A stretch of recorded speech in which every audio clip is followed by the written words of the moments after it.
When you think of Italy, what's the first thing that comes to mind? Except Jeff. Likely it's the food, and celebrity chef Alex Guarnaschelli is helping others realize their Italian culinary dreams in the second season of Chow House. Yes. Alex, welcome back to DBL. Before we start, we did see you mouth an answer. So we do want you to now take the floor, settle this. Are tacos sandwiches? Okay, well, my answer's twofold. One, I say any form of bread in any culture, and who are we to say what constitutes bread, right? With meat or a filling is a sandwich. Yes. So I'm going to have to say that not only is a taco a sandwich, but we didn't even get into burritos. Oh, so a burrito is a sandwich too. Good. You heard it here. Very nice. All All right, right, I'll take Alex it. settled it. All right. I also heard your pronunciation of it. Oh, sorry. Burrito. The other thing that's great is, I mean, actually, burger was originally referred to as a hamburger sandwich or a hamburger steak sandwich. That's originally how it was referenced. So a hamburger, too, is, as far as I'm concerned, top notch in the sandwich world. This is historical. I think a hot dog sandwich, too. So I think we're wading into dangerous waters. Much better to go to Italy. I'll agree. Andiamo, chef. Okay, you've judged tons of cooking shows. What unique challenges come from having the contestants, I think this is the best part, living and competing together in Chow House? Tell me about that. Yeah, I mean, that's the thing, right? I mean, I've been on a lot of Food Network shows, and, you know, we get to go home. We give each other the stare down. Someone wins the shrimp cook-off, and we all go back to sleep in our own room. But on Chow House, that feeling lingers in the building, or I should say in the villa. We have a stunning villa, top-notch chefs. I mean, seriously, I feel like every competition, everybody's like, oh, it's a tough decision. It's a nail-biter. I would say after Gabe and I went through the first day of cooking with this group of chefs, I said to him, I see 5 or 6 possible winners in this crop of chefs, and they really want it.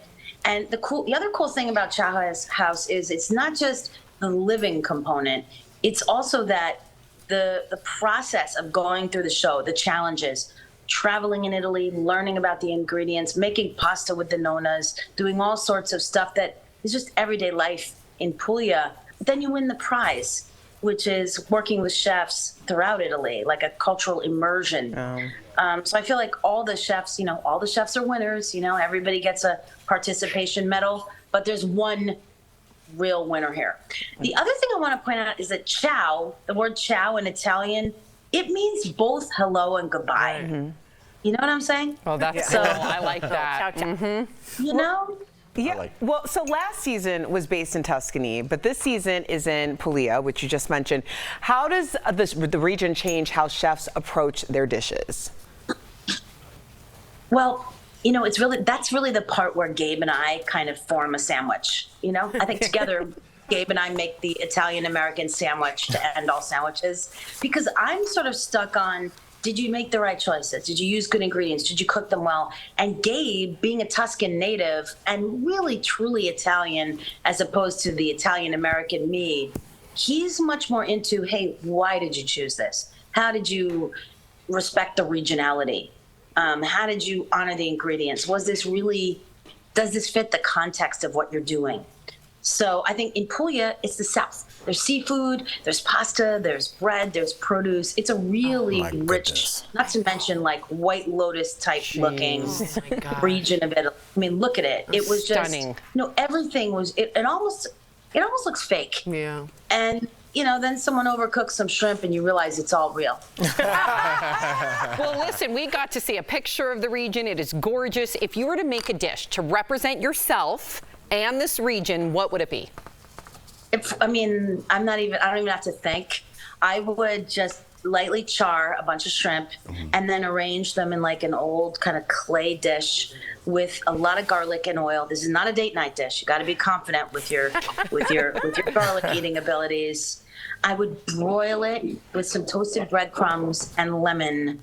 And I'd probably make like a little dish of like orecchietti or some type of Puglian pasta on the side and just kind of toss all that pasta and shrimp together. Golly. Forget. You know what I'm saying? You're You turning say us on, chow, Chef. but in the hello way. Maybe throw a little charred octopus in there too. Oh, okay. All right. Yep. Chef Fraser. Alex, real quick before we go, we got to go. Who's that boxer behind you? Yeah, is that we were Fraser we were Ali? debating.